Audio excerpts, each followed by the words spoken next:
Anybody? Call the meeting to order at 7:03.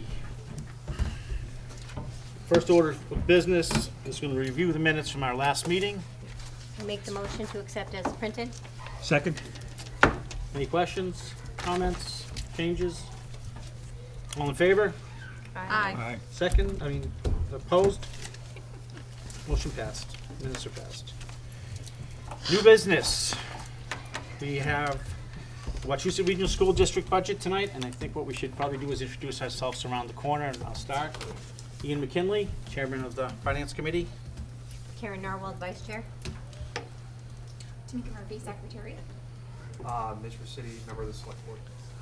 Jeff Carlson, the Director of Human Resources for the district. Bob Burlow, Deputy Superintendent for the district. Dan Didi, Director of Business and Finance. Darryl McCall, Superintendent. Sheila Dirk, Select Board Chair. Mike Nicholson, Town Administrator. Tom Rashalla, Finance Board.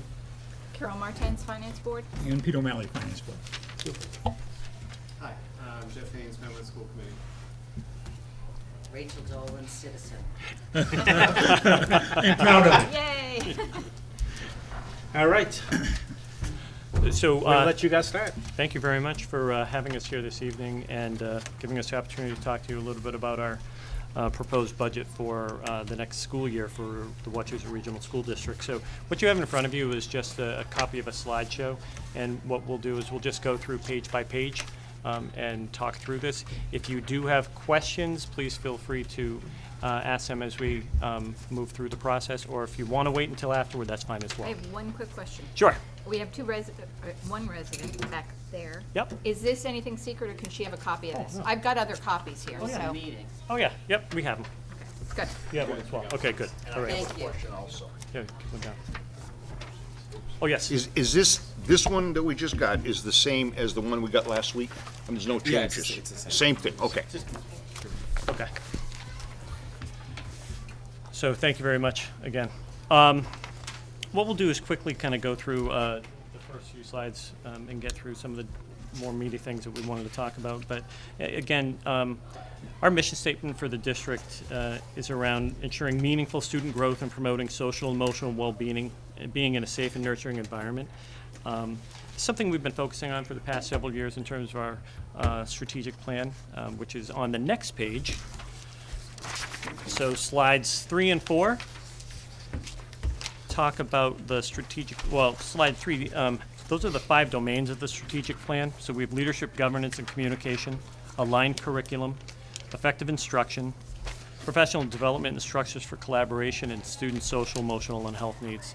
So those 5 domains are what we've tried to attempt to kind of align our budget with over the past several years. Our school improvement plans, our teacher goals, student goals, and it has actually been something that has helped us kind of talk through the budget much more easily than we had in the past when we didn't really have the true objectives associated with an overarching theme.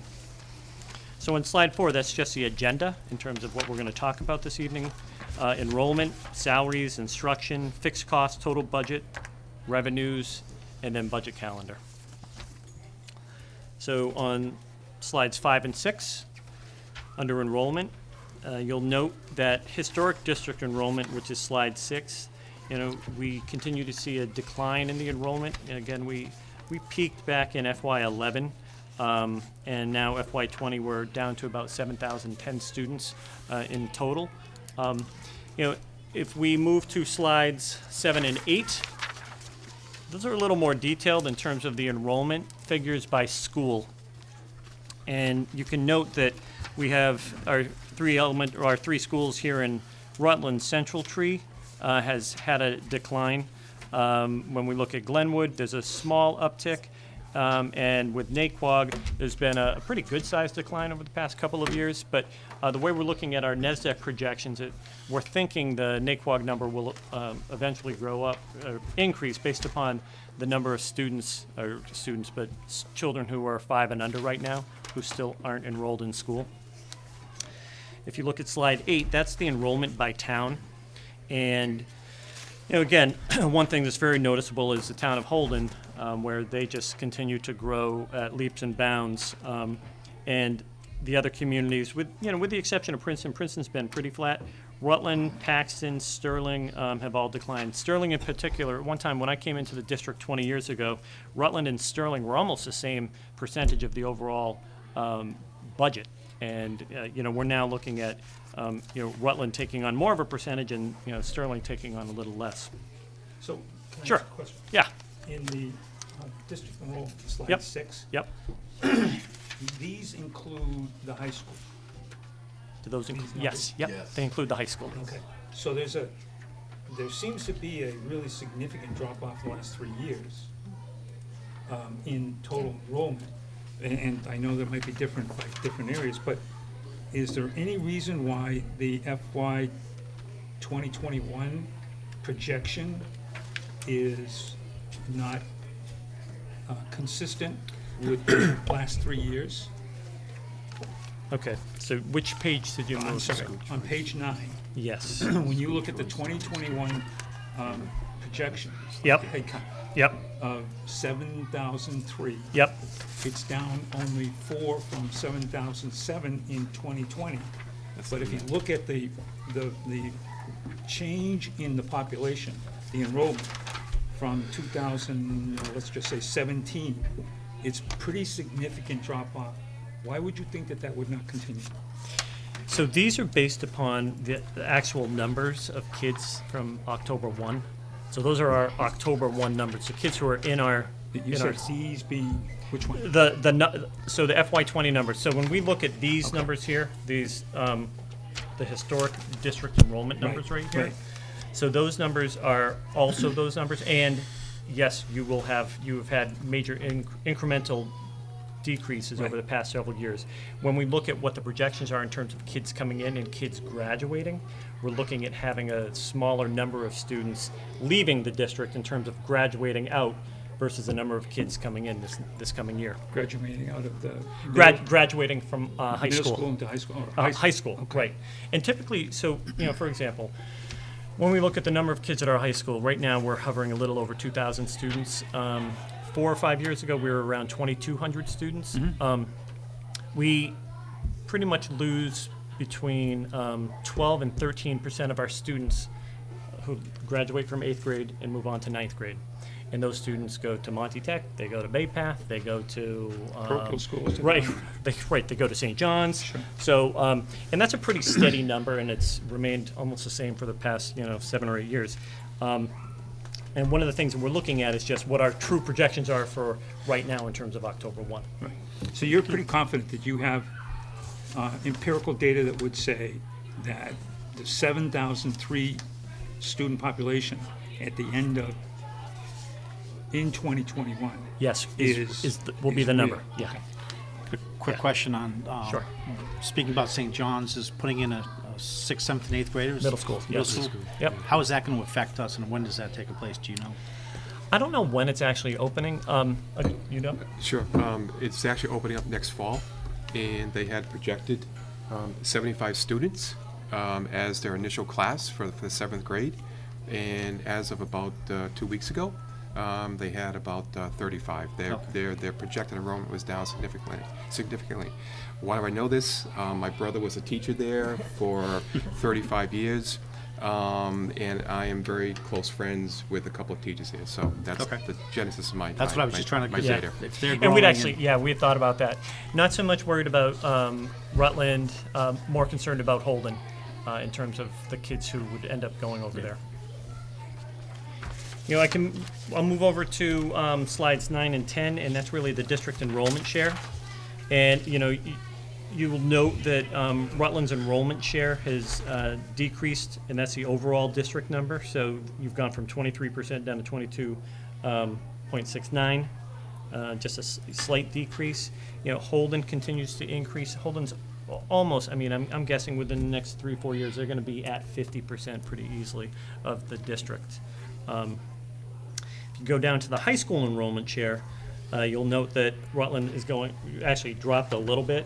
But ultimately what's going to happen is when we're looking at these numbers moving forward, we're projecting that we're going to continue to see a slight increase in terms of the number of students then attending the high school.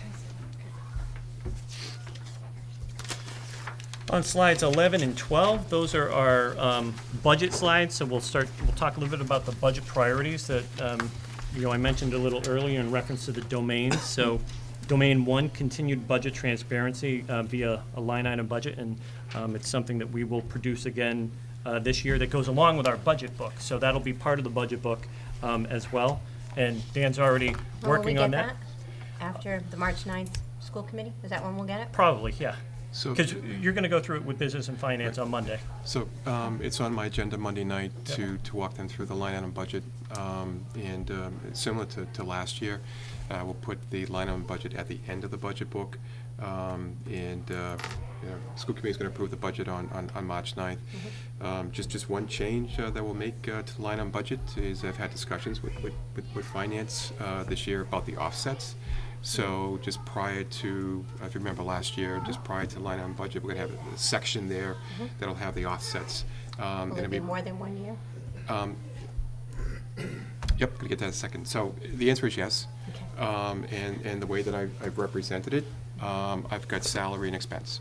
And then under the expense piece, I've identified, and this was direction from finance at our last meeting. I may get more direction on Monday evening, and I'll tweak it if I have to, is that they asked me to do 20 and 21. So for salary and expense, I've done 20 and 21. That was a charge from finance.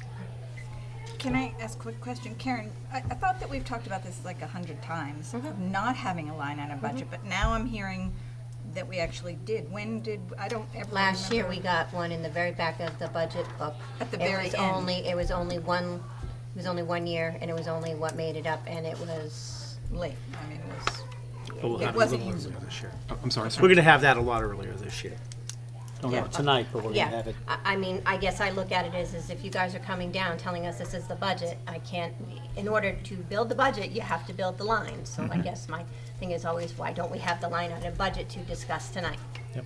That's how you get to a budget, guys. So what we'll do, again, so what Director Deedy is going to do is meet with Business and Finance on Monday evening. Because this budget is not an approved budget by the school committee yet. I know. This is the budget that we're proposing, and this is the one that we've discussed with the school committee. So that'll happen on Monday evening. The school committee will vote on it on the following Monday. So then it will all be set and ready to go. And that's also when the budget book will be together with the line item budget at the end of the budget book. So I think one of the things that I'm hearing is it would be really nice to have that next year at this meeting, so there's something we can ask questions on. Even though it's not a finalized approved budget, it would still help to be able to have studied that, to be able to then have proper questions. Yep. So, Definitely look at next doing year. that. Yep, thank you. So under budget priorities, we have the 5 domains, and again, we talked about Domain 1, Domain 2. We have literacy program adoption, math program materials, science program materials, and Bob will talk a little bit more about these moving forward. Domain 3, that's our technology textbook program, and also another 2 teachers over at Mount View. Mount View is seeing just an increase in the overall number of students in that whole entire community. Domain 4, PD funds focused on support of the strategic initiatives across the board. And then Domain 5, those are a couple of positions that we are looking for in reference to counseling. So getting some counselors into our elementary schools, because right now we have none. And then a support nurse who would support all of the buildings in the regional district, because there is a major shortage of nurses right now. And every time we have a nurse out and we can't cover that with another nurse, we actually have to call families of students that are medically fragile and tell the parents, well, you know what, you can send them to school if you wish, and we'll just call an ambulance if something happens. But it's a challenging situation that we've been dealing with, that Jeff has been dealing with in HR over the past several months. So on slides 13 and 14. 13 is the budget breakdown of everything that we'll talk about moving forward. And 14 is salaries and benefits, and we'll move right into that. So that's slide 15 and 16. So under slide 15, salaries and stipends, that includes contractual obligations for our employees based upon our union contracts. This also includes the salaries for the addition of full-day kindergarten. So if you recall last year, we used the offset funds to pay for kindergarten moving forward last year. So this year, they're getting absorbed into the budget as part of the salary budget, part of the salary line. And How many people is that? right off the top of my head, Jeff, Approximately 1,100. 11, yeah. 11 people. Yep. And then new positions are the 7 positions that we will talk about. No. I thought you asked how many positions in the total budget. How many full-day kindergarten people? Oh, I'm On each line, I'm gonna ask questions, so I want, how many for full-day kindergarten? How many people is that? So, I'm sorry, so are you asking how many, what's the FTEs for Well, the teachers? addition of salaries for full-day kindergarten. Right. So we had to hire more teachers because it's a full-day kindergarten. So how many new teachers did we hire in order to do that? Because last year, it was absorbed by the revolving funds and whatever Yep. happened. So I would like to know how many people we had, now that we're having to fund it, how many people for the full-day kindergarten? How many teachers? So the exact number of teachers, I'm not exactly sure right this second. In reference to the dollar amount, I believe it's about $600,000, Dan, in terms of the increase. So just going back to last year's presentation, when we came forward with the request for full-day K, the cumulative value of that was about $1.2 million, if you recall from last year. And that was going to be split approximately $600,000 between 2 revolving funds. And then the balance was in the general fund. In terms of new positions for this year, I believe we hired 1 new teacher and then 1 aide. Those teachers who were part-time, obviously, became full-time this year, because they only had the kids half the day, so. We'll get you, Karen, I'll send you the numbers tomorrow. Yeah. So your proposal last year listed 3 new teachers, 3 new paras? Okay. Did something change Okay. over time? Okay, thank you. Yep. Yeah, that's right. 6 total? Yep. Which is where you get the 600. Okay. And then the new positions are the positions underneath. So on slide 16, that's where you see the elementary counselors, and there are 3 elementary counselors, and those 3 counselors are split half-time between all of the elementary schools. So you would have a counselor between Glenwood and Naquag. In Holden, you'd have one that's split between 2 of the elementary schools and 1 of the elementary schools in Holden, and then maybe Paxton. So what we're trying to do is just cover all of our bases in terms of putting counseling into all of the elementary schools, because right now we have it in our middle schools, we have it at our high school, but we don't have it probably, one of the most important places for us to have support for young kids. We talked about the 2 Mountain View teachers. That's based upon just the sheer class sizes that we're dealing with over there. An assistant principal at Naquag. Now that we have full day K at Naquag, we have more students attending there on a regular basis. I'm trying to think. Former superintendent reduced the position of assistant principal at Naquag probably about 10 years ago, I'm thinking, maybe a little longer.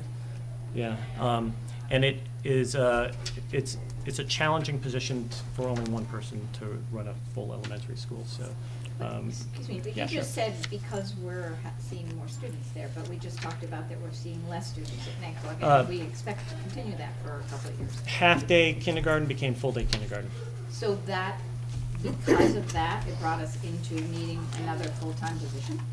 So it helped to bring it up. So that's one of the things that happened. So when you have a half-time, let's just say half-time kindergarten classroom, and that person then moves up. So we're now hovering, 310, 320 for Naquag, and the projections are showing for Naquag, not necessarily yet for Glenwood and Central Tree, but the projections, according to NESDEC, which is the company that we use to do our projections, are showing that Naquag is going to have a pretty quick uptick. So one of the things that we're actually doing is trying to get more support ultimately for Naquag before it gets out of control. Sheila? Could I ask you some questions about the new positions? Sure. So when you say net 7, are these all going to be new hires? These are all new. Okay. Can we do a little bit of a deep dive into this? Because obviously in June, the town had a bit of a brouhaha over the possible loss of teachers at the end of the year, which ended up getting changed. Now there's been, I want to say it was in one of your reports, superintendent's reports, that Central Tree might again lose a teacher, despite the fact that when we look at the numbers, the Glenwood numbers are actually slightly on the uptick, which would mean even if next year's sixth grade class is slightly smaller enough to merit the loss of a teacher, it's gonna disrupt the building for only 1 year, educational year, and only to have to put them back later. And of course, Central Tree has never really been, when we look not at homeroom numbers, but at classroom numbers, has really never met the ratios that the school committee has prescribed in many cases, particularly in the specials. So I'm wondering, so these nets are not going to affect any other schools, not just Central Tree, I would include all the district in this. There are always moves from one school to another based on FTEs. So one thing that we're looking at with, so Central Tree, for example, we didn't move a teacher out of Central Tree last Right. year. The projection is, right now, they could lose a teacher at Central Tree this year. Naquag would get that FTE because they have a large class coming through. So what we're trying to do is balance it off a little bit so that, and when you look at the average class size numbers, I understand the related arts are a little different, but classes, when you look at those, Central Tree's numbers are exceptionally low in terms of how they average out. It's not based upon the schedule. So one of the things, and that's one of the things we're working on with Dave, is looking at the schedule and how that plays out, because there are some really small classes and there are some larger classes. Okay. I mean, you know better than anybody. You know how Yeah. tough it was for many years. And obviously, they right Yep. now, because they are hosting the district-wide program, Yep. have a classroom in the library, which has been very disruptive. Yep. In fairness, you know, full disclosure, I'm obviously operating from a place where I have a student there, so Yep. I know a little bit more about it. Yep. It's difficult, particularly with the district-wide program, which is, it's a dozen kids total, when we are looking at those ratios, to recognize that the district-wide kids who are being mainstreamed are not changing the dynamic in some cases of a classroom, and so keeping those ratios as low as you can get them. Yep. You know, nothing like Princeton has had. Obviously, Princeton has been a special situation, but to keep them within what the school committee has prescribed is important. It'd be nice to see Yep. us not lose a teacher. I'm not gonna lie. Well, what I'll do, we'll take a look, and again, I can show you a deeper dive number associated with those numbers just in general. That'd be great. Because, I mean, just for example, there are 3 grades at Central Tree, and there are 5 ELA teachers. Yes, I do know that one. That's Yeah. I mean, you know, so, and again, that harkens back to when I was an assistant principal there, and it was a 5 through 8 building, and we just started to see 130, 140 people coming through. And we weren't quite large enough to be Mount View, but we weren't the same size as we were when it first opened in 1998. So it's kind of that mix. Okay. Thank you. You're welcome. Thank you. So can you give us the dollars for the 7 new positions? $500,000. So that's only 500 for 7, and we have 4 teachers and 4 aides for 600? What are the 4 teachers and 4 aides? For full-day kindergarten, you said 600K, and it was 3 teachers and 3 aides last year, and you're adding 1 teacher and 1 aide, and that was an additional 600K. Did I get something wrong? Yeah. Okay. No, I think, if I may, the question was asked, how many new K teachers this year? Right. And this year being FY '20. Right, and when it's we 1 implemented- teacher and No, 1 I was corrected. Okay. Sheila corrected me. It was, in our proposal this year, it was 3 teachers and 3 aides for 20. And then for FY '21, we are proposing 7 new positions, and we've allocated $500,000 for those 7 new positions. Okay. I just want to know what the cost is for full-day kindergarten and how many people we've added. And Yep. then I know we have 7 people, and you're saying that's 500. So I'm So I just think- trying to I get think- through there. think Okay, she's so I gonna go think, back I to think, the- I Yeah. think what she's asking is you want the cumulative value A full-day K. of Yeah. all Of the those teachers, all the additional- yep, paras. yep, Okay, so we'll do we'll that. have to dive into the lines. Yep. For all. Because, I mean, when you look at it, we're seeing an increase of 5.18%. I'd like to know What, all this kind of stuff, where Sure. it comes So, from. I- 5.18% isn't something we can stand in front of our town and say, oh, they just said it was 5.18, don't worry. yep. We, You we need to have see to what it ask. is. Yep, that makes sense. I have to ask all the departments here, so I have to ask you. Yep, I'm good with that. Through the chair. So,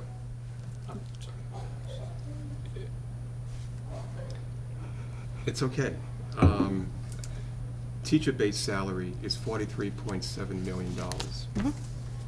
Other contractual obligations, other teachings, longevity stipends, $201,550. Department head stipends, $121,000. Cafe stipends, $45,000. It's just teachers now. Mentor stipends, $30,000. Lane changes, $120,000. That gets us up to $44.2 million just the teachers alone. If you're asking what the breakout is for that bump in salaries and stipends, and then if I may, we have 3 rather large contracts that we've also built in additional funds to support those contracts. Obviously, because it's collective bargaining, I can't get into that here. It could be the reason it seems a little bit off when you're comparing last year's positions, because I see you're trying to count those. Yeah. That wasn't strictly salaries, that was to implement full-day K. So Right. that's also instructional materials that are in there. So I think what we need Well, to we're under do- salaries and stipends. We are right now, so I Yeah, think we so need that's to all take I'm a asking for, it's just salaries and step stipends. back I'm to just, get you the real I'm numbers. trying to make sense of the salaries and the stipends at this Yep, point. yep. And from what we're seeing, I can't hide your hair of it, so. We got you.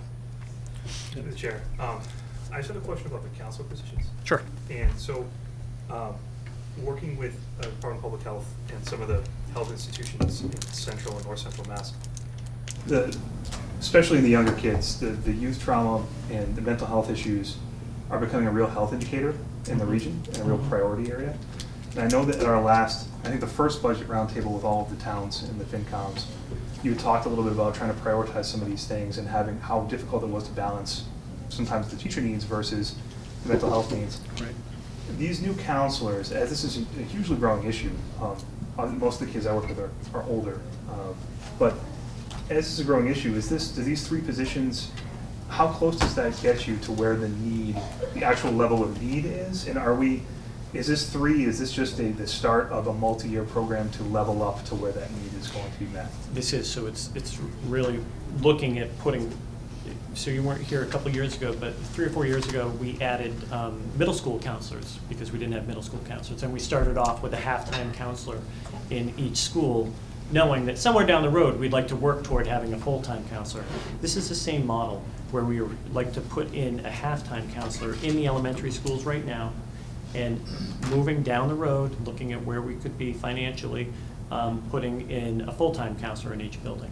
It's a necessity at this stage of the game in terms of what kids are coming into the schools with, in terms of the work that we have to do with them. And ultimately, one of the, we have teachers who are looking for this type of assistance in terms of having, I think teachers would say, you know what, I would rather have 1 or 2 more kids and have a counselor than add another teacher next door and bring down 3 or 4 kids out of my classroom. Because the counseling model is invaluable, and we're finding that in our middle schools right now as well. I was literally on the phone with the principal here at Central Tree today, and we were talking about the counselor and what she was doing in terms of the work she was working on with a particular student. That's how important this is. We did not have that prior to a couple of years ago. We were dependent upon the administrators that really aren't skilled to deal with the types of issues that we're starting to see now. I was really excited when I saw these positions, because coming from the position where I'm in, the data really bears out the need for this, so I appreciate that. Great, excellent, thank you. Anything else? So we'll flip over to pages 17 and 18. Those are benefits and insurance, and then total salaries and benefits. So we were fortunate over the past 2 years, we didn't have an increase for our health insurance in terms of our vendor, Blue Cross Blue Shield. So we had 2 years of 0%. We still had our other increases through Worcester Regional, which is pretty typical. And this year Worcester Regional's almost 10%. It's better than the 14 or 15% it was a couple of years ago when we got hit with that. But this is a number that's not going to change. The 8%, I'm thinking that's going to come down a little bit. I think we'll probably be more in the 7% range for the Blue Cross Blue Shield. So this overall number, this is where when we look at an increase, that's where we start to say, okay, this is, again, something that we didn't have to really deal with in terms of our health insurance. Jeff, you had the number of people who were part of the Worcester County retirement system. There was approximately 400 people that are members of the Worcester Regional Retirement System, and about 600 on MTRS, Okay. Mass Teachers Retirement. Yeah, Sheila. So Okay. would one of you mind, I'm not sure who the best Yeah. person is, to explain, we do have a lot of newer people to the group, why the retirement piece is so important to the budget? Why the retirement piece or the insurance piece? I suppose insurance, So- to the retirees. Oh, well, okay. There was you're talking about the PEC and everything. So I'm trying to go back now. Where to begin? Where to begin? So probably 9-10 years ago, maybe a little bit longer than that, we, as a school district, we moved from Blue Cross Blue Shield. They had this amazing increase, and the superintendent at the time said, okay, you know what, we're going to join the GIC. The district made a decision to join the GIC, saved probably $1 million, went into the GIC for a year. Well, that year when they went in, there was this increase of like 12 to 15%, which then made off, Blue Cross and came back and said, listen, we'll lower that, and we'll bring, if you come back out of the GIC, we'll bring you down another $1 million. So the superintendent said, yep, let's do it. When he did that, one of the things that has to happen when you go into the GIC is that you have to join or actually pull together a public employee committee, and that's the committee that kind of oversees the health insurance.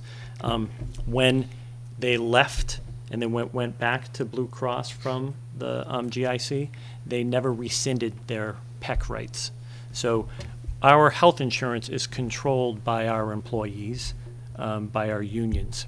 So we don't have a say. And one of the things that we used to talk about when we would come to you, 6 years ago, we were 90-10 health insurance. We were paying 90%. The employee was paying 10%. I spent a lot of time negotiating with the PEC and the unions about this, and we got them down to 78-22. So it's a little more realistic. Most of the towns are either between 75 and 25 or 80 and 20. So we're falling, pretty much right within the range where we should be. But it's been something that has been it's a bone of contention, and it's something that we've been trying to deal with as best we can over the past, 10 years, give or take. So. And I think the pertinent part of this is that the PEC would have to self-dissolve. They obviously have no personal interest in doing so. And Why would they? Right. Yeah, and Right. and the current teachers are looking forward to their own retirement and saying, why would I shoot myself in the foot? But it has turned, and I'm not the right person to talk about this, certainly the gentleman is, but it, for a couple of years at the very least, turned the group, Wachusett Regional School District, into part of the risk pool. Yeah.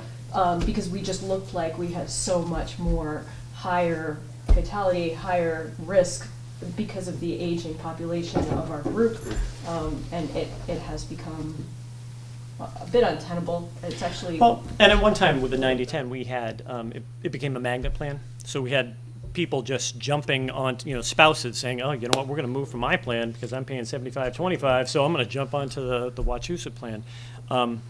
Also what happened was, and this goes back to the retirees, prior to joining the GIC, retirees paid 50%, the district paid 50%. Well, when they joined GIC, they pay the same amount as the active employee. So they moved up to 90-10. They're now at 78-22, just like the active employees. On the positive side, though, we have done. Thank you, Jeff. We have done some. We have Yes. we have made some inroads with the PEC. It's a coalition bargaining process where you deal with all 8 unions in one setting. So we have been able to move them to a deductible program 3 or 4 years ago. Yep.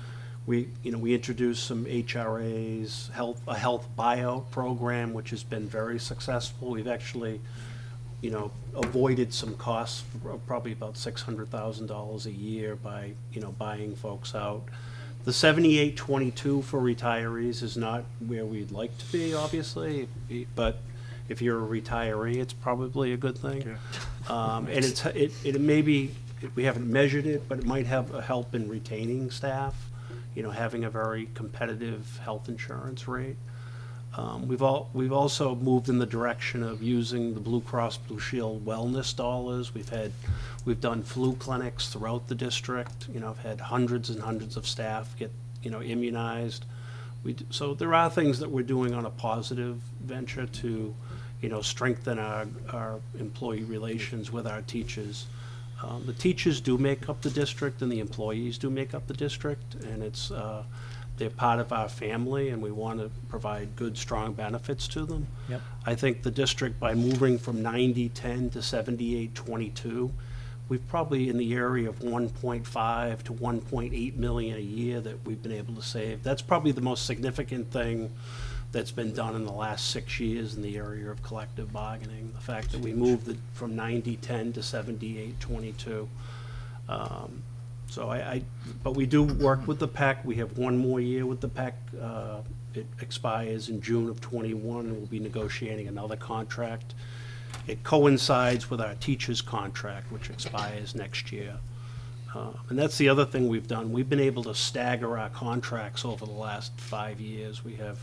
This year we have our ABA, para, and Wachusett administrators up for bargaining. Next year, we have our teachers and nurses. The following year, we have our clerical, custodial, and cafeteria workers. We were doing 8 contracts in a year 3 years ago, which was quite a task. It wasn't fun. So from the perspective, excuse me. No, you go ahead. But from the perspective of ongoing, you're talking about negotiating another contract with the PEC. Is there a point in time where whatever this all totals up to, that becomes untenable for the towns, where there's going to be maybe the group coming forward and saying, we're going to have to contribute to the cutbacks here? Could very well be, yeah.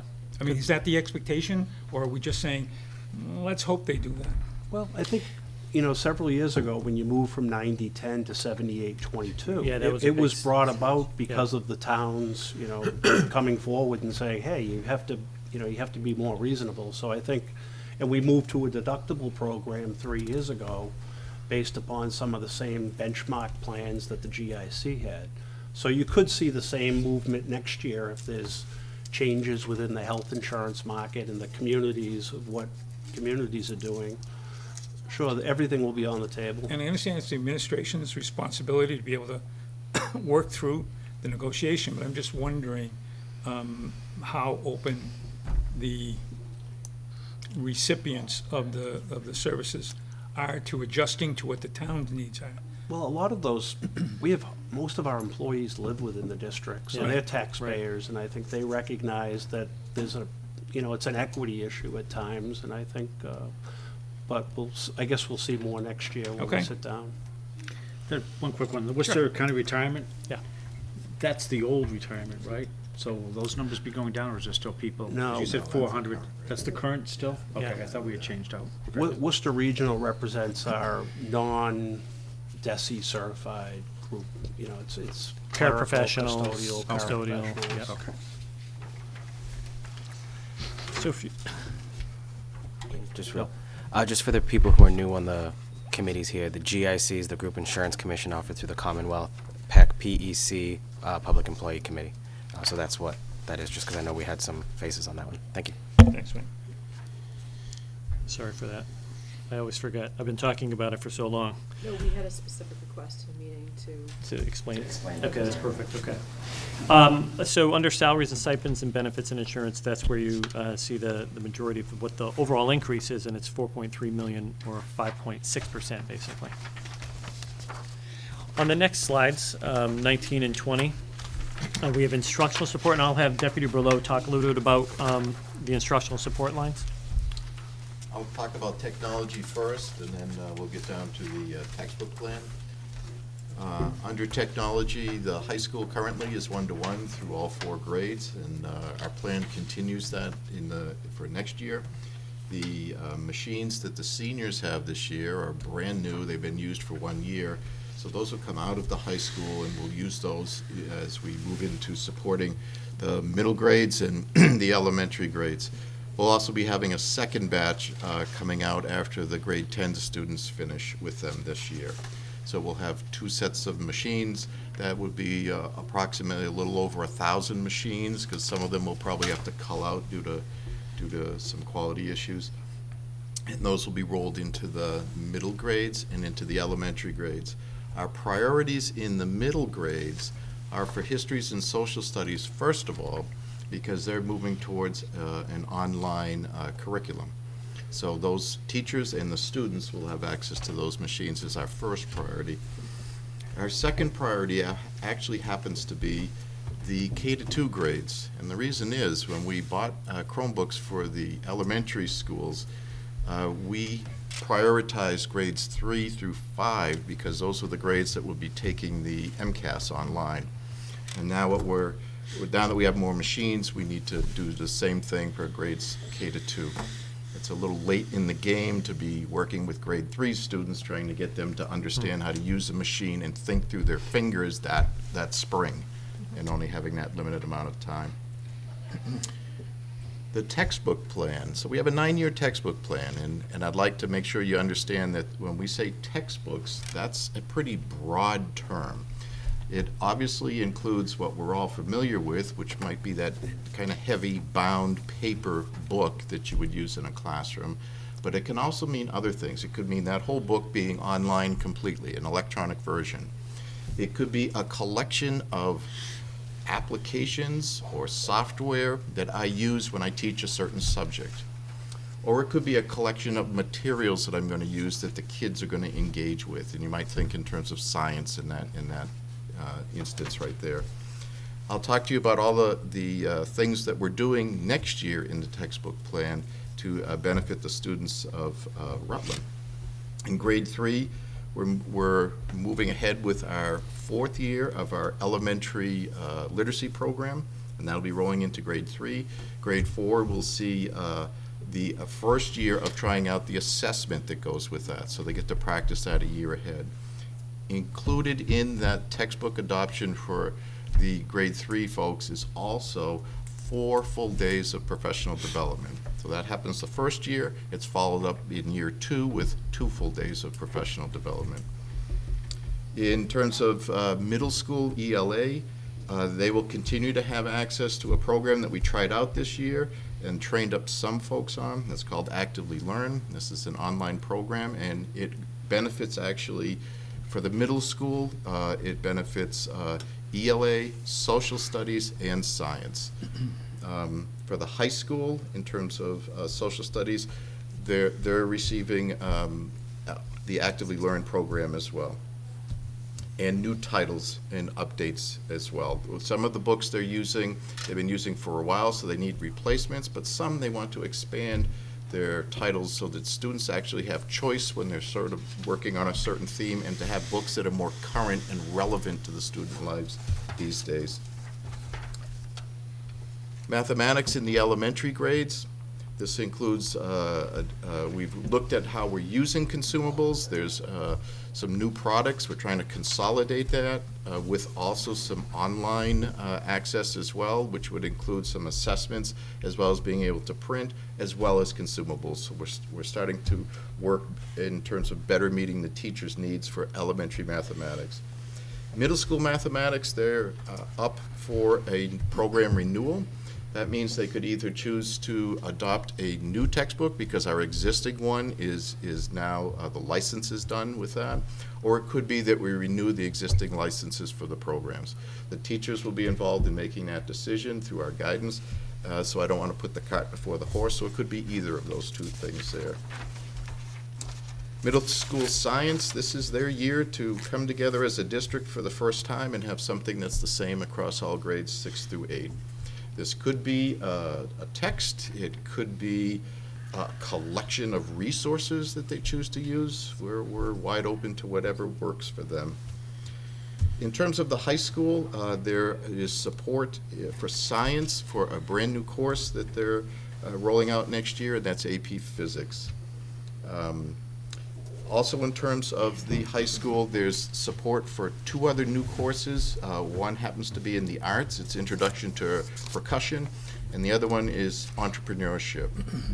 The textbook plan also includes social emotional materials that we'd be using across all grades. So that's essentially those 2 things there. Mr. Deaton, could you tell me what the increase is for technology versus the textbook plan? Technology versus the textbook plan.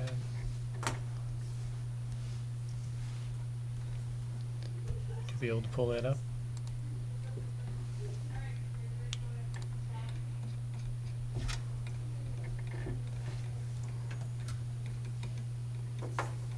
So to answer your question, just so that you know, I'm going through each. Yep. I know what you're doing, going through each line. I am. Which you have, which we don't. See? It makes it No, so much easier no, if I had it. No, this is not official. It's not. Neither are the numbers that we're looking at now. I'm sorry. Get back. Yeah.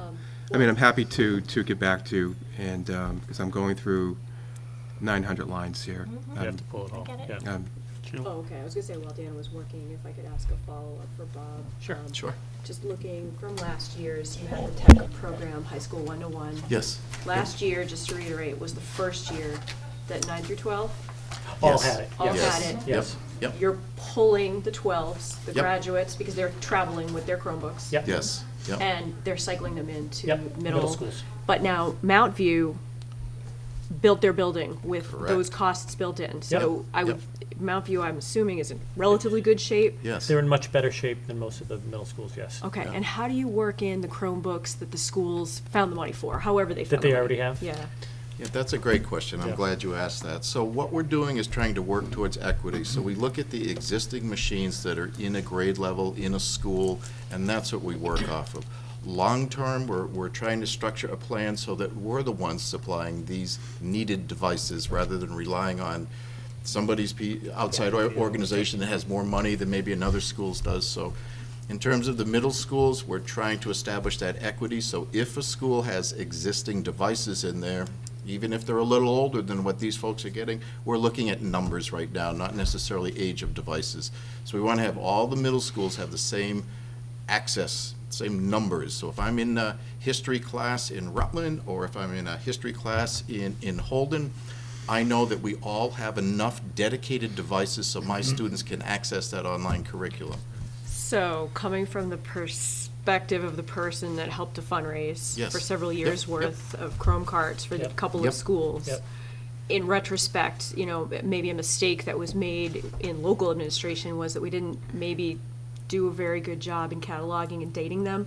So it would behoove the schools to take a good, long Yeah. look at the oldest machines that were maybe purchased outside of your program. Yeah. And We have a yes. detailed We inventory, do. and that Yeah. absolutely comes in. So we would not, and thank you for correcting that too. Yeah.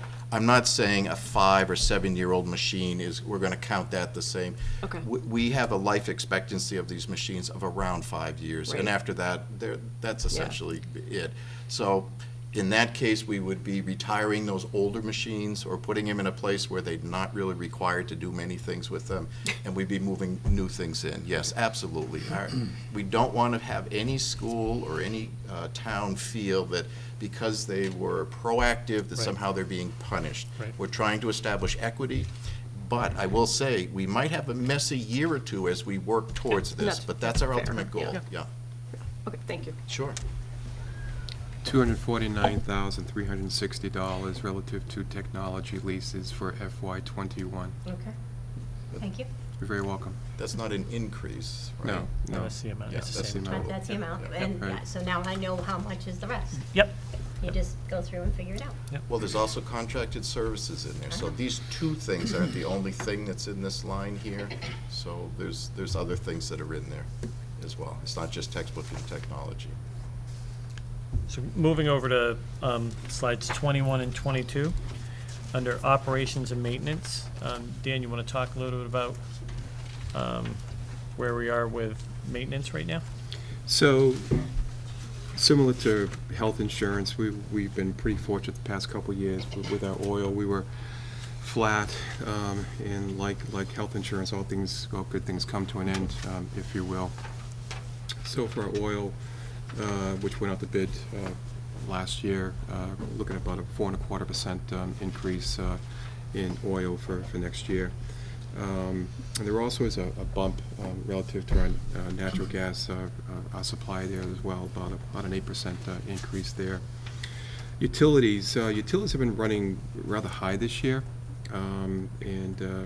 We, unfortunately, we haven't realized the savings yet with the work out at Glenwood and Naquag and the solar project. We started the year and we had some projections on annualized savings, and this is from solar. And the magic number then was approximately $40,000, and it's not going to happen, as we all know. I think those just went online just last week. I think Mike and Daryl signed off on the final paperwork for that. So we don't have a benchmark in terms of what we might be realizing for a savings there with the solar. So again, and when I talk about utilities, I'm talking about electricity, water, and sewer as well. We are shifting some cost from a revolving fund, school lunch, into the general fund. Should never been there to begin with, so that comes into play here as well. So approximately 6% increase in, and again, those numbers are fluid. I mean, we've been lucky, knock on wood, in terms of the winter. It hasn't been a very bad winter. Next year could be entirely different.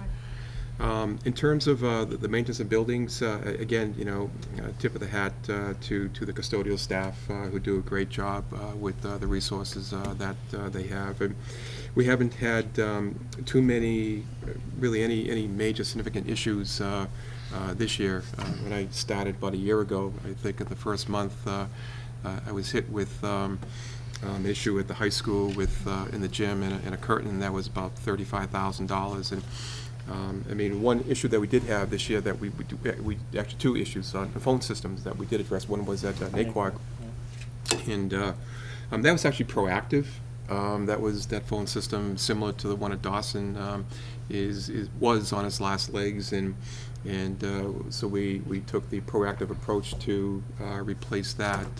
There were some hiccups. There were some hiccups with that system. It was going the same way as Dawson was this past summer, and so we made the investment of approximately $15,000, I believe it was, to address that. But that being said, we've been fortunate this year that there haven't been too many big surprises that we've been able to address. Relative to the building maintenance. So we've pretty much level funded those lines as well for next year. So the operation and maintenance budgets, I would equate that to facilities cost, right? Pretty much, yes. And so this is directly related to number of buildings, square footage, that kind of thing. Yep. Yes. Okay. Yep. Thank you, Dan. Under pupil services, again, that's our smallest appropriation there, and that basically is the money that we use to support our health offices in terms of purchasing items for those on an annual basis. And I have a feeling that's probably going to end up going up because of what's going on right now with the coronavirus. So that number's probably going to change. Instruction and I'm sorry, I just went to the wrong page. Pages 23 and 24.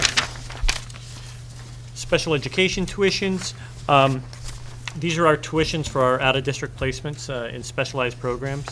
And what we're doing is we're actually decreasing the amount this year by about $350,000, a little over 11%. And what we're doing is we do have a decrease in the number of students. We have approximately 7 to 8 students who will either age out, and by age out that means they turn 22, or they're graduating from a program outside of the district, which means they're getting a diploma and they're moving on. And that is bringing our total number down, on top of the fact that we're also using circuit breaker, which is the special education money that we get back from the state for the money that we put out there every year to offset this dollar amount. So that's how we're bringing it down.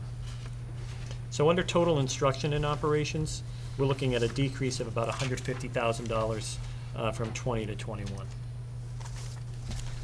Fixed costs, slide 26.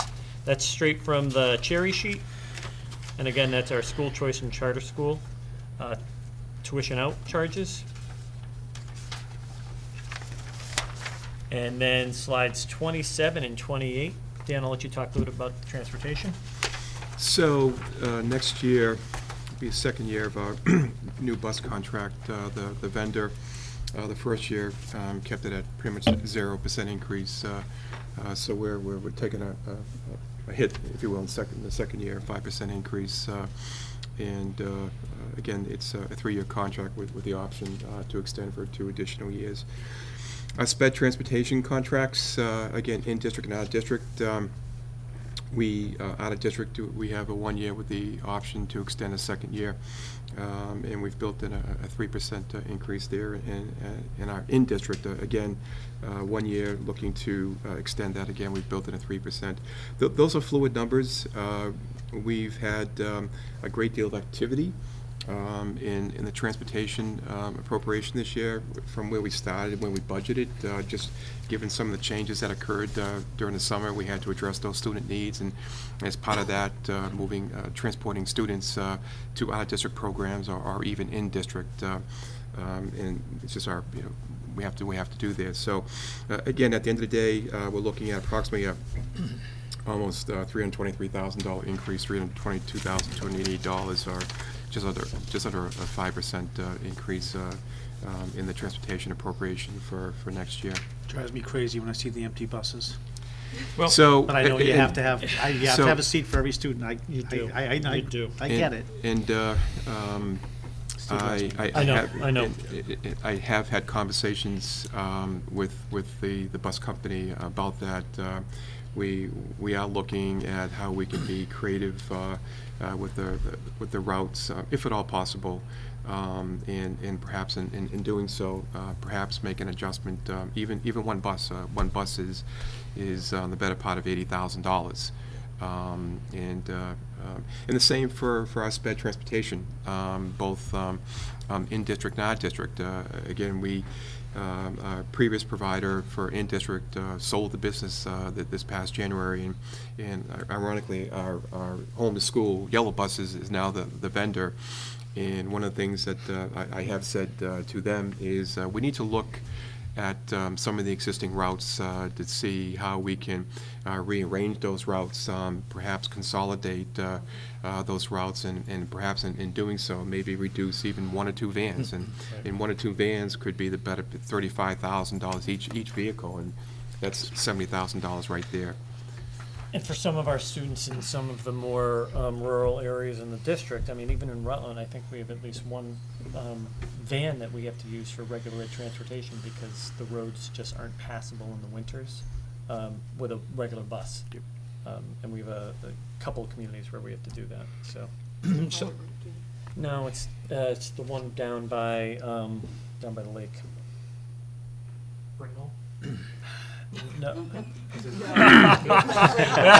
I'm not going to say anything about Britnell. No, and it's no. And Sheila? Yeah. Can I ask a couple questions? So Sure. on the transportation number from FY20, is that Yep. the final number after the cherry sheet money got released? So FY20 proposed was 6.8. This is the 6.9. I know you've got some money over the course of the year, made some changes to the way things were running. Is Yep. this the final budgeted number that includes the extra money from the state? So, no, the extra money from the state, the supplemental budget, we're supposed to get approximately $90,460. That's the FY19 supplemental. Yeah. That is supposed to be released. But we don't have it yet. We don't have and it that's yet. Fair enough. That's kind of that's why we haven't put anything on paper yet because Yeah. it's a projection still.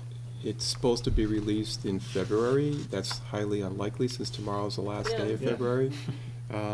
So probably sometime in March. But it is a leap year. And then. Right. Saturday.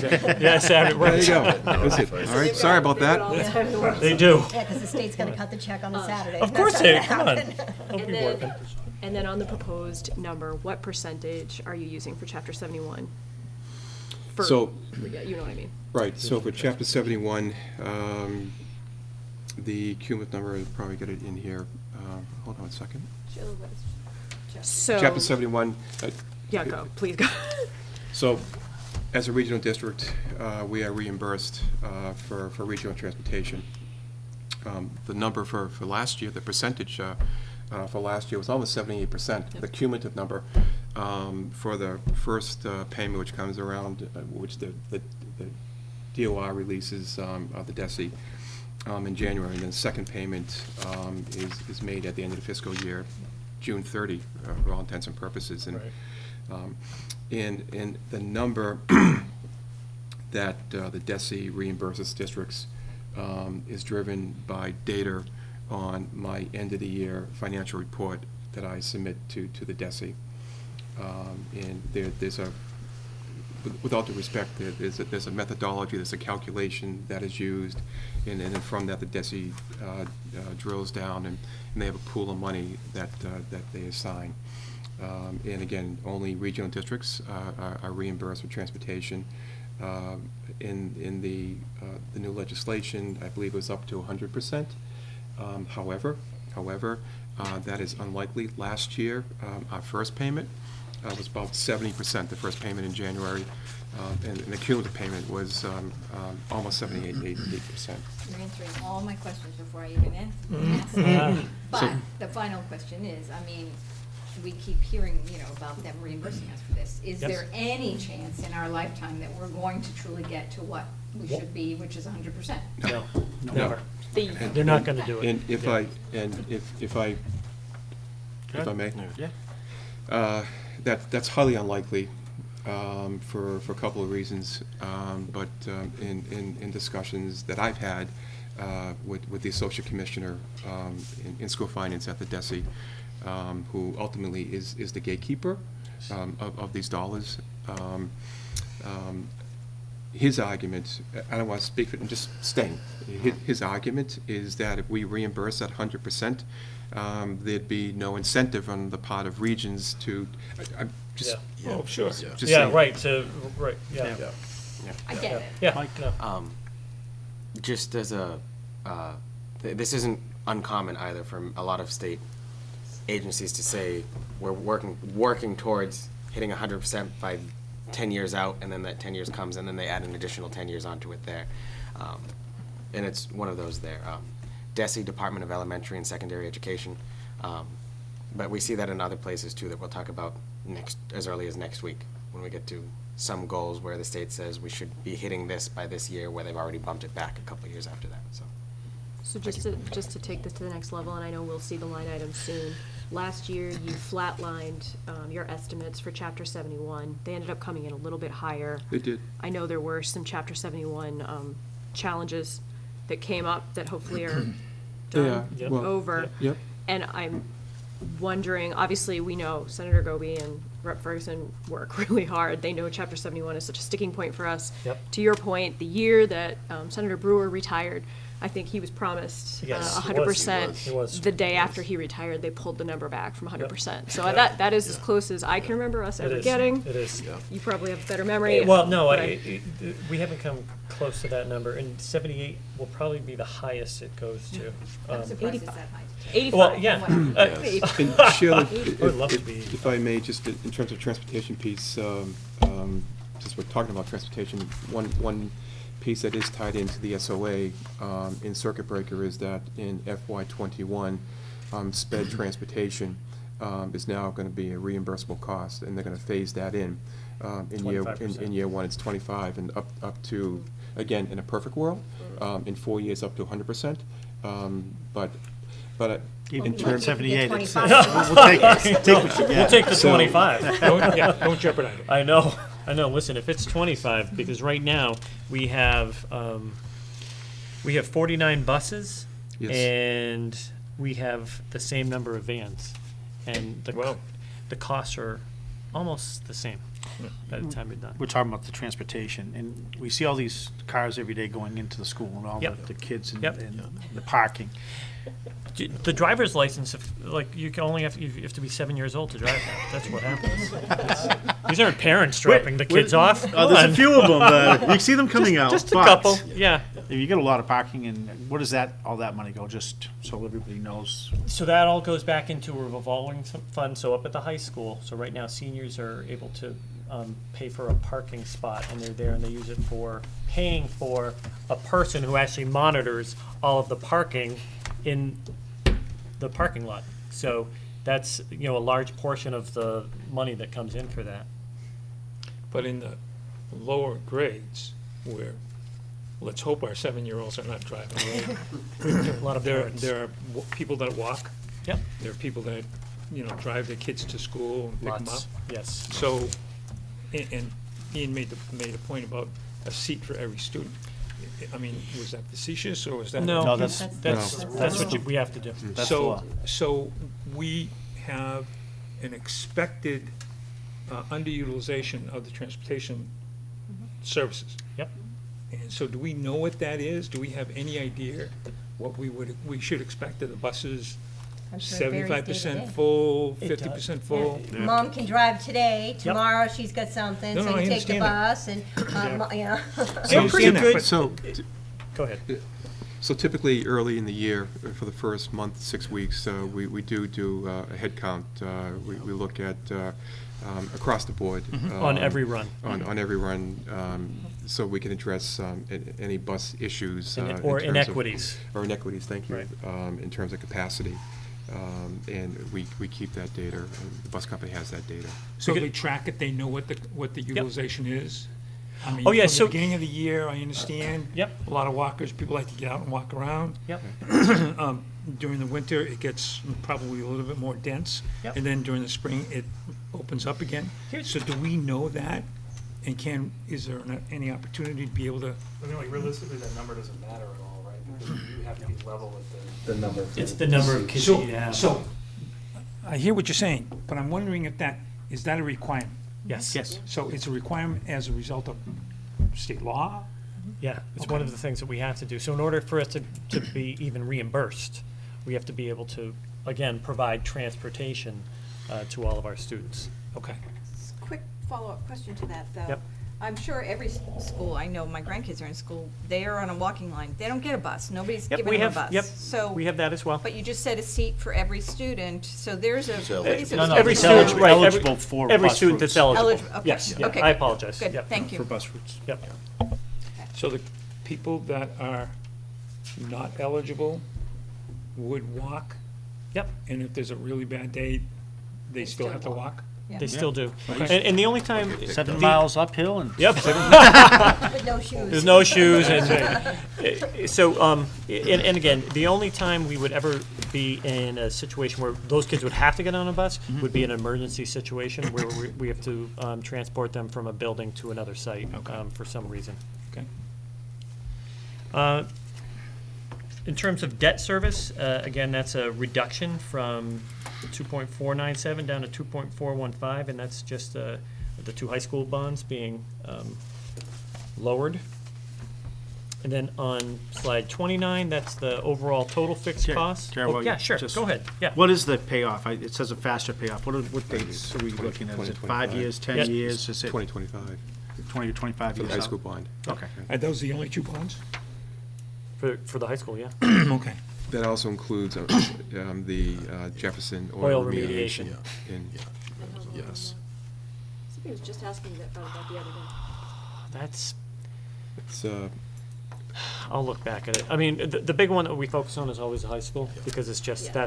that's the one that everyone always says, hey, when's that coming off? So we don't have to worry about it. Yeah, we'll get that in terms of the oil.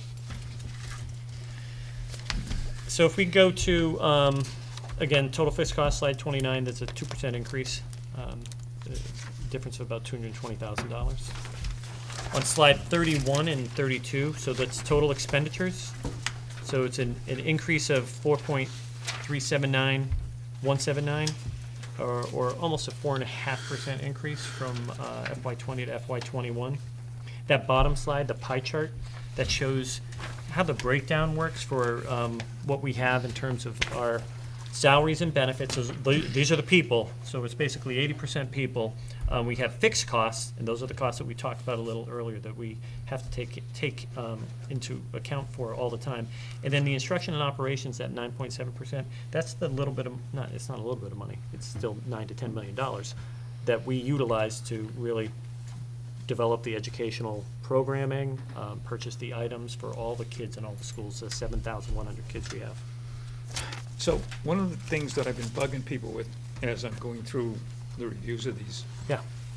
budgets, I'm asking people if there's any way that they might have any key performance indicators that you might use to be able to compare yourself with another association that might be the same? Yep. And is that something that would be available for us to be able to look at? I asked the question about the facilities cost per square foot. Yep. Something along those lines. So- Are those kinds of metrics available that we might see? So one of the things that we have available, everyone has access to, it's, first of all, every district has a school report card that's put out by the Department of Education. And you can actually go scroll through and you can look at our district versus the state. You can look at our district versus other districts. You can, for many different categories. And Dan mentioned the end of the year report. The information that he shares is the same information that is shared by all business managers throughout the entire Commonwealth with DESE. So what then happens is they then put all that information out there for everyone. So you can see, okay, here's how much Wachusett spends on administration compared to Shrewsbury, compared to Quabbin, compared to this. Here's what they spend on instructional support. Here's what they spend on not custodial, but other. So you can get all of those. What we'll do is we'll send you guys a link. We'll send it to Mike, and he can forward that to everybody. Perfect. It's Okay. right off our main webpage. It's on the left-hand side, right at the top. Okay. It's right on the main webpage. Excellent, thank you. Yeah. Thank you. Excellent. Quick follow-up question to Sure.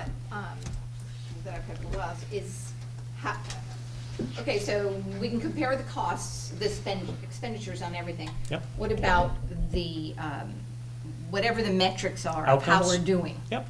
So within the Is that confines of the on report card, this you as can do well? the same exact thing. Okay. So there's a way for you to look at us compared to the state. You can also then go to other districts, and oftentimes what I would do, and if you notice, I haven't said anything about per pupil expenditure tonight. So, thank you. So, I didn't say anything about per pupil expenditure. Don't worry, I expect that, I know. And I'm not going to, but in any He case. left the slide off. Yeah, I'm I'm, looking at last yeah, year's. I had it in, but we're not, and again, one of the things that we've talked about is, metrics, and all those metrics aren't clean in terms of per pupil. And, for example, there's one superintendent for 7,000 kids. You go to North Brookfield, you go to Spencer East Brookfield, it's one superintendent for 800 kids, 1,000 kids, so the metrics get thrown off. What you can do is you can actually compare school districts, and one of the things that we do often do is look at the districts that touch Wachusett, that touch the 5 towns, and that's usually a good way for us to compare. How are we doing? We do very, very well. Very, very well. And one of the things, and again, so that's the per pupil expenditure. So we have one of the lowest per pupil expenditures in the entire state. Really? We're, And yeah. just to finish that thought, Yes. so here's Wachusett, here's these, how about Newton, Wellesley, Framingham? Ooh, not good Yeah. comparison, right? You can't compare. Just because there's so much money that Right. they are Yes. spending Yes. out of pocket, Yes, basically. exactly, and that's what happens. They're spending way above MLC, which is a minimum local contribution. So when you're talking about ranges, we're about $13,000 a pupil right now. There are school districts, You're not supposed to tell us that. it's 1301. There are other districts, like I think the state average is over 15,000. Then there are other districts that spend $25,000 to $30,000 a pupil. Right. So Cambridge, Right. Cambridge is off the charts. So So you you'd can't have- compare. You'd have to normalize the Yes. comparison between Wachusett Right. and Wachusett, the equivalent. Exactly. Whatever it might be. Right. So you could look at Quabbin Right. and us. You could Right. look at Shrewsbury and us. Those are Neshoba. yeah, Neshoba. Those are really good kind of comparison districts that you So could would have. the- Ash West. Would the website have that information about what the best comparisons would be? So that we're not going off to look at You know what we can Quincy do? or- There's another. Radar would. Yeah, so there's something else called RADAR. Radar. It's part of the district analysis review tool, and that's another thing that DESE offers, and it's right there. We'll send Mike a link for that Please. that you can then look at, and you download it. It's an Excel spreadsheet, and you can compare our district to any district in the entire Commonwealth. Excel. Yep. Thanks yes. very much. Daryl knows, that was Yes. one of the very first questions I was asking when we were meeting. And I can save you a little bit of eye rolling when you go through some of these reports. One frustration you may encounter is that for the per pupil costs, in terms of the state, the most recent data they have is from 2018. So compared to what we're doing now, it's a 3-year gap. Right. Yep. So that's a little frustrating. But when you look at that, the 2018, the most current data, and you look at our district versus everybody, per pupil, we are in the bottom 6% of spending in the state. So I mean, it's and he's absolutely right. You know, a place like Cambridge, Wellesley, their numbers are astronomically high, but you might be surprised to see some other districts in there that are, you know, significantly higher than us, that are, you wouldn't guess. You wouldn't guess. So that's, we're not, you know, we're not certainly, we're not in the top tier. We're way down there. And even if you took this budget, again, a 3-year distance between 21 and 18, but even if you took this budget and the per pupil cost for this and stacked it against 3 years ago, we'd still be like in the bottom 4th. Do you remember a meeting where, I'm sorry, I don't know if she's a representative or senator, Chandler told us? Harriet, yes. Harriet Chandler said there are places, 495 out to Boston, that would love to do as much as we do with as little. Yes. So that's the thing. We offer, I know, I went through Wachusett, I went to Dover where they spend a lot more. Yes. I had more stuff with what I was given in high school than those kids in Dover had. So, and they spend a lot more money. Dover Sherborne is, yeah, yes. Yeah. So But I had stuff that they didn't have. I had computers, I had all those things that now everybody has them, but back then that was not something. A couple of years ago. Yeah. All right, let's keep moving here. Okay, so again, that's the pie chart we just talked about. If we move over to slide 33 and 34, this is just community employment. We talked about this a little earlier. Rutland actually has 185, we have 185 employees who live in Rutland. I'm one of them. I've been here for 20 years now. Holden is at 205. Some of the other communities are a little smaller, but you can see that, you know, almost half of our employees live within the 5 towns. So it's a good proportion. And then the budget breakdown by appropriation. This is the complete breakdown, again, with the total down below. Those are all the details that we've just reviewed. If we go over to revenues, that's slide 35, 36. Again, these are the breakdowns by town, by community, based upon this current budget. And it shows Rutland at a 5.6% increase, or about $702,000 over last year. Again, some of that comes back to the overall number of students that we look at in the communities. If you go farther down, our state aid is about $1.7 million. Some of that is due to our increase in our full day K. And we did have a drop in enrollment, so that didn't help us. So we didn't see as much as we would have liked, as what Desi said we would probably see. So we're not sure how that will work out moving forward. Local revenues, the major reason for this drop is because we're now more realistic about our Medicaid projections. Again, our Medicaid projections, based on what UMass was telling us a couple of years ago, they were 1.1 million, 1.3 million, 1.5. We were, Dan said, you know what, I'll put in $1.1 million this year. We're probably only going to see between $500,000 and $600,000 this year for Medicaid. So we're projecting out a much lower number for next year, maybe around 450 to 500. I guess through the chair, just to, as you're going through these, the question about the state aid component and full day kindergarten, I think it didn't have the intended, consequence of that. When you look at the overall decline in enrollment for a majority of the district's towns, do you anticipate that impacting the level of state aid that we're going to be receiving moving forward? We could conceivably run into that. Now, one of the things that we've looked at in terms of our projections from NESDEC, and NESDEC's projections are pretty good over 10 years, They're not always fantastic from year to year, but NESDEC is very good about 10-year projections. So they're projecting that we're going to be back around 7,500 students within the next 10 years. So I'm thinking. Are there gonna be some hard years in between? I think there will be there may be some leaner years, and by a lean year, what happens is when you have a decline in enrollment. So let's just say we went from 7,100 one year down to 7,000 the following year. Well, what will happen is they will give you $30 for each student, and that's basically called hold harmless. So $30 a student, you know, we'd see about $210,000. Might see a little more money in terms of the inflation rate they use between 1.9 and 2.5, depending upon the year and who's in charge of the formula that year. So we could conceivably see a much lower number than what we're seeing this year, and actually we know we will next year, because this includes that bump that we ended up getting for full day K. I can give you the NESDEC projections for the Wachusett over the next several years here. So next year they're projecting we grow by 88, the following year by 19, the year after that by 38, the year after that by 56, and in 2025 by 81. And that would give us just under 7,400 students then.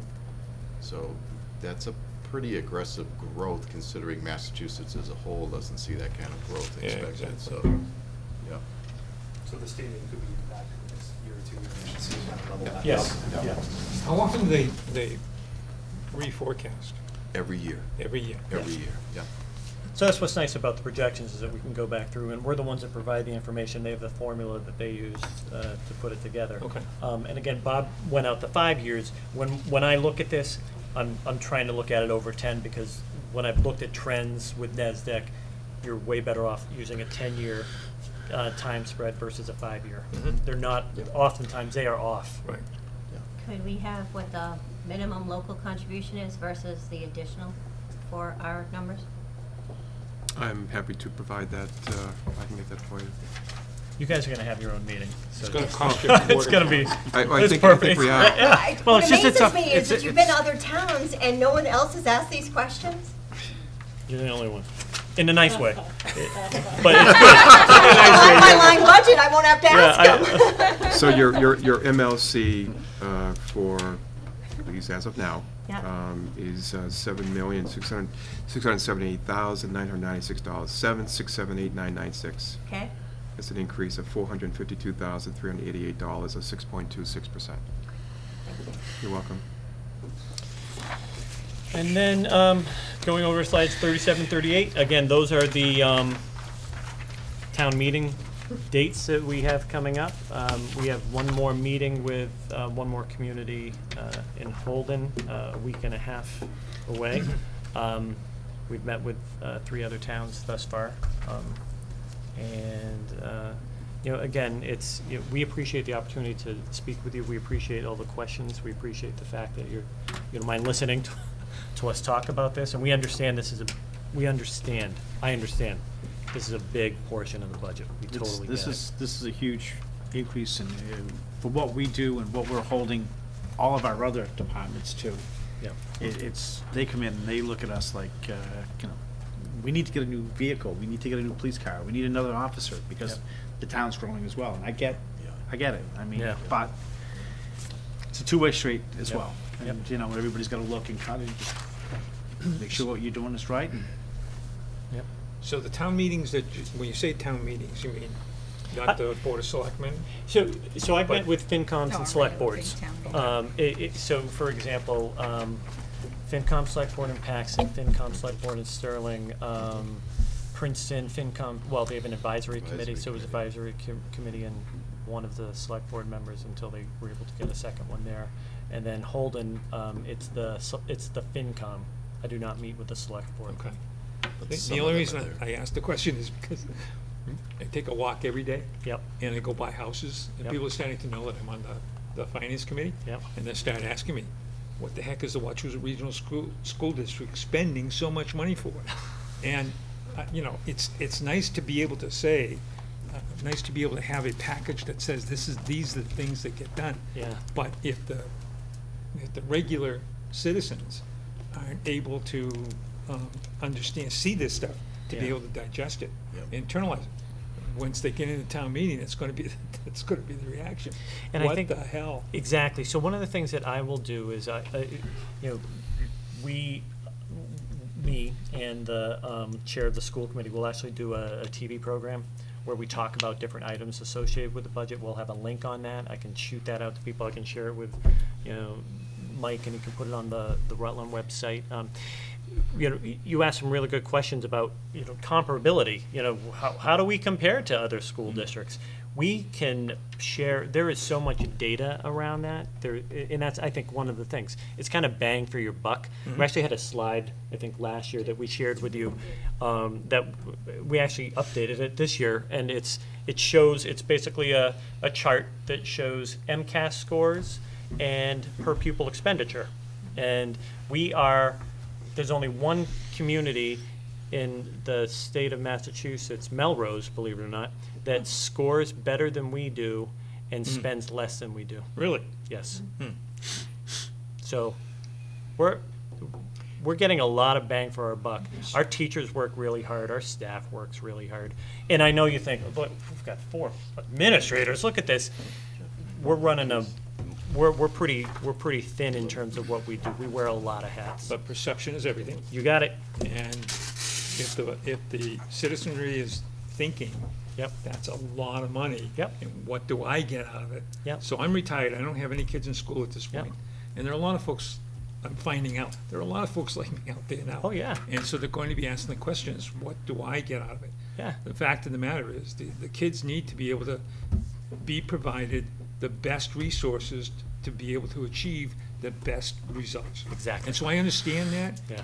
But again, there are people that will look at it and say, I'm not there, I don't, Yep. why should I have to pay? Yep. It's all part of the taxes, but. The biggest stabilizer of property values too are gonna be your school district. It So is. if you have a good school district, your house is gonna be worth 30% more. Well- Except if you have no public safety, because you have to cut that, then that offsets it. So that's what I say every year. I understand the importance of school. I have nieces that are in the school system. I know that's very important. It's done me very well, the education I got through Wachusett. However, we can't keep doing this on the school and cutting all of our other services, because you have to balance the two, because public safety is for everyone. The school is for a smaller subset of the entire population. You gotta have the roads in order to get to the school. Right. Gotta have so there's a lot. DPW to plow. Sheila, have one last comment around the table? Yeah, so obviously it would be one of these meetings without me with a list, but actually you've answered almost everything, so I just have two Okay. things, one's Okay. micro, one's macro. Sure. The micro, and I think I wanna know if you're aware of it, but obviously we have one principal, particularly in town, who's been really beating the drum on security. Yep. It's one of those things that's gonna be outside of the agreement, cost-wise, we know that, it's a very big number that we're trying to break down into phases. You can't just do it for one school. It's something that I Right. think there's a real need for, or want for proactivity in this, to not do something that's responsive, God forbid. Yep. They want to move forward with it. Obviously, we have a couple schools, as you well know, the Naquan and Central Tree, that are older. Yep. Glenwood, not so much, but because of its location, has its own challenges. Right. So, right now, the numbers that Mike and our director of regional dispatch are coming up with are something like 40,000 per school. Our entire group is going to need to talk about whether that's something we end up, putting on as a capital It's- exclusion. It's being vetted through CIPC right now. Right. I know they've come in and met. Yeah. That number's a little bit, Yeah. it depends it's on rough. what needs to be done. Yes. We had a pretty in-depth conversation, but we'll have, I think, more in-depth information Yeah. Ian, may I- coming shortly. For the members of the Finance Committee, because this is the first time you're hearing about this, this project would be to install a couple of security cameras that would have access in the schools, that would have access to video monitors in both the principal's office, the dispatch center, and remote login in the police cruisers. That way, if something went down and police had to respond, they could log in there. It also includes fob locks for the front door and the loading dock for increased security that way. Like Sheila did say, we are looking at preliminary numbers as $40,000 per school. However, we should have our official quotes in next week to Director Moriarty in the dispatch department. This is something that, again, we were approached by someone about looking into, and both of our chiefs agree that this is something that we really should be looking into in this day of age. And Director Moriarty's really done a lot of work over the past year and a half to try to get off the ground. Like Mitch said, we are meeting with CIPC on it. We had our initial meeting, they had their initial meeting about this project last week while we were meeting with Joe for the DPW budget. So I wasn't able to be there personally, but I'm sure when Mike comes in, he can talk more about that as well. And if this does continue through to a phase 1, it would have to go before you before it goes on the warrant anyway, so. Does somebody know where we're gonna get the $500,000 that we have to cut from the budget? If we keep adding, it's a problem. So that was my part two on the macro. So right now, and honestly, this is one of the few years that we can look at you and say the numbers you're requesting are very similar to the numbers that our departments are requesting. 5.4, 5.6, even Bay Path. You're kind of in the money. That said, we're looking at about a $400,000 deficit right now. We recognize that we're gonna have to take a good, hard look at everything that we're doing. It's frustrating to still be in a position where we're using free cash to offset the budget. It's certainly on the table. This is the group that knows better than anybody. And we're certainly, we sat in a meeting with all the towns a few months ago and everybody said 2.5%, 3.5% came in higher.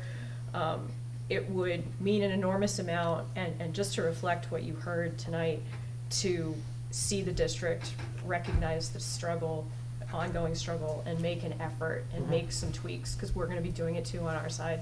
And to Karen's point, when we make tweaks, it's public safety, which always hits people hard, particularly with some of the things that we've had going on, and I think so many of the communities, fires, things like that. The big accident that we had a local family get involved in a few weeks ago. Right. So,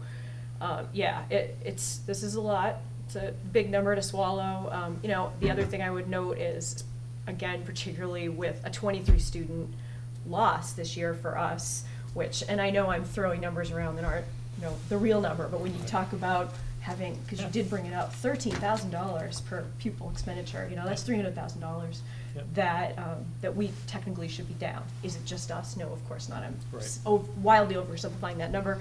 But yeah, if there's something that can be done to bring that down a little bit, we're going to be working on our end too. We appreciate this. Yeah. Michael, any comments? A lot of what was just said, we are looking at a $465,000 deficit currently in our budget. That we are meeting with our department heads as well too, just to go over what we have in there that could be put off until the next year. But that's, once I go through the whole thing again, I'll have more to go on that. But thank you, I thought it was very informative. Anybody up here? Final questions, comments? Well, I just have one comment. I guess that's the, we're talking about deficits. Sheila indicated for $500,000.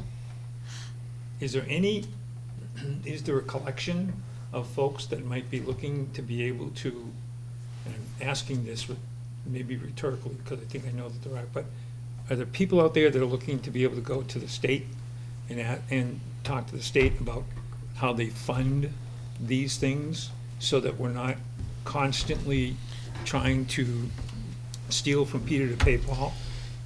So you guys being Paul, and just be able to. They're doing something with the mass transit. They're going to be increasing taxes on 5 cents gas a gallon, and right. Yeah. So there are ways to be able to do this thing, and I don't know that anybody is really. So here's what I can. So Good question. it's a great question.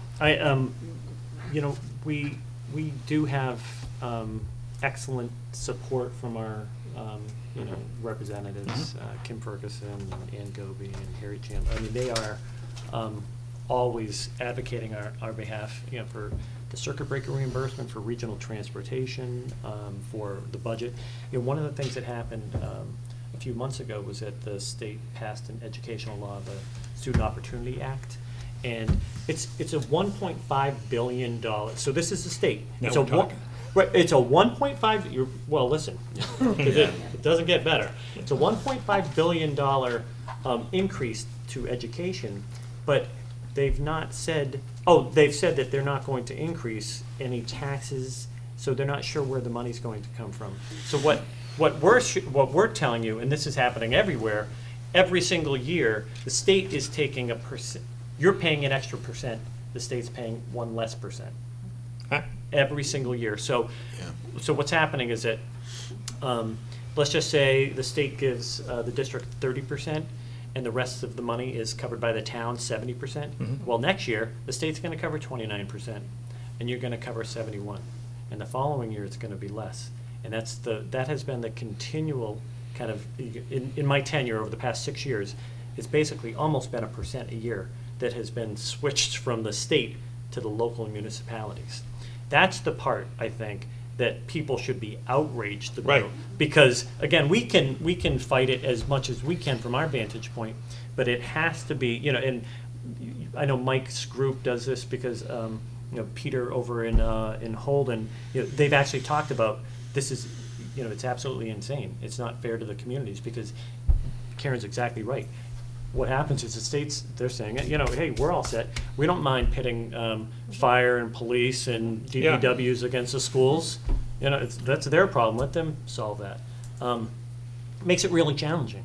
Well, so where does the money go? I mean, is there any accountability? You reduce, you increase, somebody. At the state level? Yeah, I know. Exactly, right. That's the $64,000 question. Right. Again, it's not coming to the communities. No. Again, I'm not sure how it kind of plays out. So, but you're exactly right. They're looking to raise taxes for different things, to deal with different issues. And much of what happens, and this is the fight that Ann Goby constantly has, and also Kim Ferguson, they forget about people, about us $4.95 and out. That's what happens. It's all, it's really $128 and in, but it's $4.95 and in. That's where all the power is. So you remember the party they had down in Boston one time, where they threw a whole bunch of boxes? I mean, realistically, could we do? Yeah, exactly. Right. Old school. Oh, yeah, that's right, old let's school. try to- Yeah, that's good. Yeah. I have just one last question. When will we get to I want a date when we will have that line-by-line budget? How about after the, how about the 10th? The 10th? Yep. Okay. That I'm work? holding you to it. Okay. Business and finance is open, right? Yeah, but you can come to Vincent's Finance, next Monday night. I want my copy. I don't want to have to go listen to this speech again. And I again, want my copy. yeah, okay. I want my copy Yes, so I can go through and look at look and this. ask questions. I know. I think she wants her copy. Yes, yeah. Any comments, last comments, gentlemen? Just thank you so much. We really appreciate you taking the time to listen to us today. Thank you. I appreciate Thank the you. conversation. Thank you all. Yep. Those are some websites that have school can rankings. go They're all through them. third-party. Oh. You can compare a whole bunch of different things on there. Oh, We're gonna have out a whole memo to everybody. Oh, perfect. Thank you. No, thank you. 13? Yeah. So, Moving on up. do you have anything else to know? Yes, we do. Thank you, folks. Thank you. Take care. Thank you. All right, continuing our meeting. We have 2 reserve fund transfer requests. Three. Sorry, 3.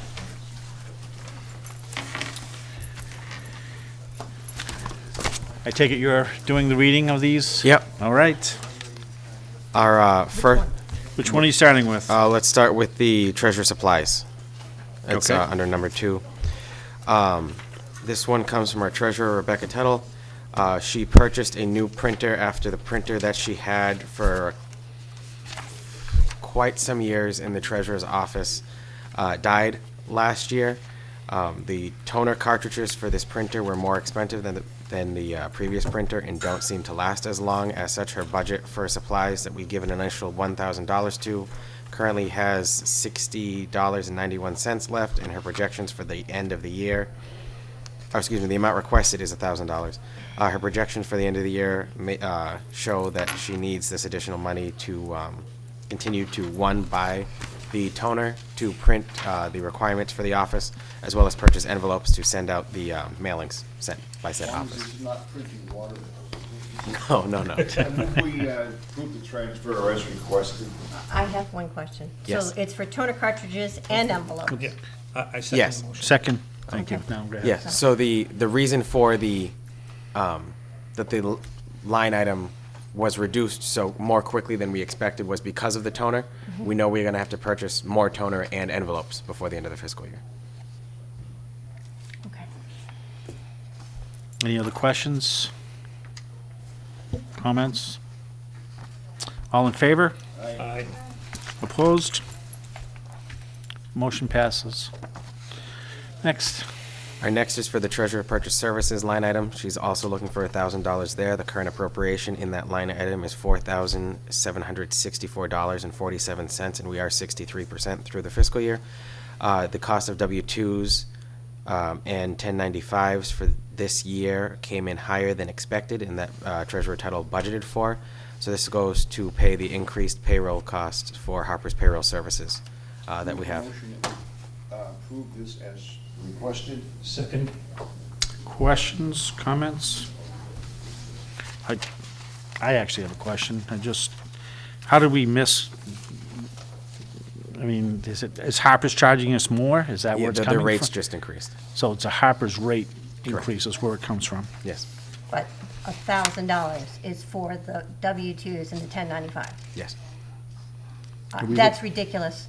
I have more people than we have here, and we pay less. Yeah, I can go back to Becky to see if we can get more information on I'd this like for to see sure. the bill.